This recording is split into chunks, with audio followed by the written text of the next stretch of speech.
नमस्कार। आज हम राजनीति से हटकर बिल्कुल शासन के नजरिए से एक जनादेश को समझने की कोशिश करेंगे। हम बात कर रहे हैं छत्तीसगढ़ की अहिवारा सीट की। यहाँ के नंबर्स के पीछे की कहानी क्या है, चलिए उसे जानते हैं। तो सबसे पहले बात करते हैं कि ये जगह है कहाँ। ये है अहिवारा, छत्तीसगढ़ के दुर्ग जिले में एक विधानसभा क्षेत्र। आज हमारी पूरी पड़ताल इसी पर केंद्रित है। तो इस पूरी कहानी को हम कैसे समझेंगे? देखिए, हमारा सफर 6 हिस्सों में बटा होगा। सबसे पहले हम अहिवारा की नब्ज को महसूस करेंगे, फिर 2023 के जनादेश को समझेंगे, इसके बाद यहाँ के बदलाव के इतिहास को देखेंगे, फिर जनता की आवाज सुनेंगे और फिर सेवा के लिए एक ब्लूप्रिंट पर बात करेंगे और आखिर में विश्वास का रास्ता कैसे बनता है उसे खोजेंगे। तो चलिए शुरू करते हैं पहले हिस्से से। अहिवारा की जमीनी हकीकत क्या है, वहां की जमीन, लोगों की जिंदगी और उनकी उम्मीदें क्या हैं। देखिए, अहिवारा की ना एक दोहरी पहचान है। एक तरफ तो ये दुर्ग भिलाई का पूरा इंडस्ट्रियल सेंटर है, स्टील, पावर, बड़े बड़े उद्योग। और दूसरी तरफ ये एक एससी रिजर्व सीट है, जहां सतनामी समुदाय, एक बहुत ही गौरवशाली समुदाय, का घर है। तो यहां क्या होता है, मॉडर्न इंडस्ट्री और गहरी परंपराएं दोनों साथ साथ चलती हैं। 1,13,000 ये बस एक नंबर नहीं है, ये दुर्ग जिले में बेरोजगार युवाओं की संख्या है, लगभग इतनी। और सच कहूं तो यही इस क्षेत्र की सबसे बड़ी चुनौती और टकराव की जड़ भी है। और यही भावना इस एक लाइन में दिखती है, एक किए गए वादे और एक निभाए गए वादे के बीच का फासला। जब शिक्षक भर्ती जैसी उम्मीदें टूटती हैं, वादे पूरे नहीं होते, तो युवाओं में बेचैनी बढ़ना स्वाभाविक है। तो चलिए अब देखते हैं कि इन सारे मुद्दों का, इस पूरी जमीनी हकीकत का 2023 के चुनाव पर असर क्या पड़ा, नतीजा कैसा रहा। 72.30% ये है यहाँ का वोटर टर्नआउट। इसका सीधा मतलब ये है कि यहाँ के लोग, यहाँ के वोटर अपने वोट की ताकत को बहुत अच्छी तरह समझते हैं और उसका इस्तेमाल भी करते हैं। एक जागरूक मतदाता है यहाँ। और ये चार्ट देखिए, तस्वीर बिल्कुल साफ हो जाती है। भारतीय जनता पार्टी को मिले 54.65% वोट, भारतीय राष्ट्रीय कांग्रेस को 40.38% और बाकी दूसरों को करीब 5%। मतलब जनादेश एक तरफा था, बिल्कुल स्पष्ट। और ये नंबर देखिए, 25,263। ये सिर्फ एक नंबर नहीं है, ये जीत का अंतर है। और ये कोई छोटी मोटी जीत नहीं थी, ये एक बहुत बड़े बदलाव का एक साफ साफ इशारा था। तो 2023 के चुनाव का पूरा लेखा जोखा ये है, करीब 2.5 लाख वोटर्स, 72% से ज्यादा मतदान और 25,000 से ज्यादा वोटों का एक निर्णायक अंतर। ये आंकड़े कहानी का एक बहुत जरूरी हिस्सा बताते हैं। अब थोड़ा पीछे चलते हैं इतिहास में, क्योंकि अहिवारा का इतिहास हमें एक बहुत दिलचस्प बात बताता है।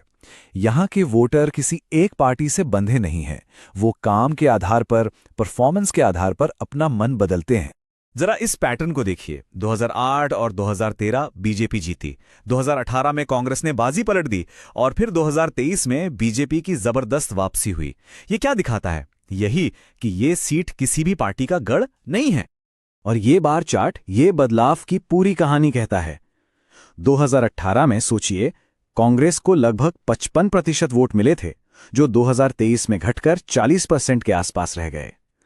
दूसरी तरफ बीजेपी 35% से सीधा छलांग लगाकर लगभग 55% पर पहुंच गई। ये कोई छोटा मोटा स्विंग नहीं, ये लगभग 20% का एक बहुत बड़ा वोट स्विंग है। तो निचोड़ क्या है? निचोड़ ये है कि अहिवारा के मतदाता चुनावों को एक तरह के परफॉर्मेंस रिव्यू की तरह देखते हैं।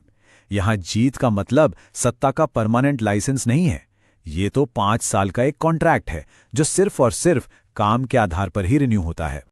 अच्छा, अब तक हमने देखा क्या हुआ, अब सवाल आता है क्यों हुआ। उन वजहों की तह तक जाते हैं, उन मुद्दों को समझते हैं जिनकी वजह से ये इतना बड़ा फैसला आया।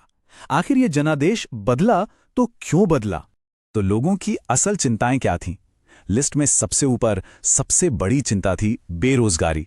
वो नौकरियां जिनके वादे तो हुए पर वो कभी मिले नहीं। इसके बाद आती हैं रोजमर्रा की परेशानियां, टूटी सड़कें, पानी की किल्लत, बिजली की समस्या। किसान भी परेशान थे, फसलों की सही कीमत नहीं मिल रही थी। और साथ ही जाति और सामाजिक सुरक्षा से जुड़ी चिंताएं भी थीं। और ये समझना बहुत जरूरी है कि ये सिर्फ शिकायतें नहीं हैं, ये लोगों की गरिमा से, उनके सम्मान से जुड़ी हैं। चाहे वो एक अच्छी नौकरी से मिलने वाला आर्थिक सम्मान हो या अच्छी सड़क और साफ पानी से मिलने वाला बुनियादी सम्मान। हमारे लोकतंत्र की नींव इसी पर टिकी है कि हर नागरिक अपनी बात जिम्मेदारी से रखे, और अहिवारा के लोगों ने अपने वोट से अपनी बात बहुत स्पष्ट रूप से रखी। तो ठीक है, समस्याएं हमने समझ लें। अब समाधान की ओर बढ़ते हैं। एक असरदार शासन के लिए एक ठोस एक्शन लेने लायक ढांचा क्या हो सकता है? सवाल ये उठता है कि वो कौन सा ब्लूप्रिंट है, वो कौन सा रोड मैप है जिस पर चलकर कोई भी सरकार या नेता लोगों का भरोसा न सिर्फ जीत सकता है बल्कि उसे कायम भी रख सकता है। जवाब इन 5 कदमों में छिपा है। पहला, स्थानीय लोगों के लिए नौकरियों की एक भरोसेमंद योजना बनाइए और उसे लागू कीजिए। दूसरा, सड़क, पानी, बिजली जैसी बुनियादी सेवाओं का एक ऑडिट करें और पूरी पारदर्शिता के साथ उन्हें लोगों तक पहुंचाएं। तीसरा, ये पक्का करें कि सरकारी योजनाएं बिना किसी लीकेज के, बिना भ्रष्टाचार के सही इंसान तक पहुंचे। चौथा, लोगों की शिकायतें सुनने और उन्हें तय समय में सुलझाने के लिए एक जवाबदेह सिस्टम बनाएं। और पांचवा और सबसे जरूरी, सिर्फ चुनाव के वक्त नहीं बल्कि सेवा के जरिए लगातार लोगों के बीच अपनी मौजूदगी बनाए रखें। और जब ये 5 कदम उठाए जाते हैं तो ये हमें सीधे उस रास्ते पर ले जाते हैं जिसे हम विश्वास का रास्ता कहते हैं, जहां शासन एक जिम्मेदारी बन जाता है, एक सामाजिक अनुबंध। नेताओं को यह हमेशा याद रखना चाहिए कि वो नागरिकों और उनके निजी डेटा का सम्मान करें। भारत का जो डेटा प्रोटेक्शन कानून है, DPDP, वो गोपनीयता और सहमति जैसे सिद्धांतों पर आधारित है। यही सिद्धांत अच्छे शासन की नींव भी हैं। नागरिकों का सम्मान करके ही विश्वास बनाया जा सकता है। और अंत में बस एक बात, असली और अंतिम अधिकार हमेशा नागरिक के पास होता है। लोकतंत्र में सरकारें लोगों के लिए होती हैं और हर चुनाव असल में नेताओं के काम का एक मूल्यांकन होता है, एक परफॉर्मेंस रिव्यू।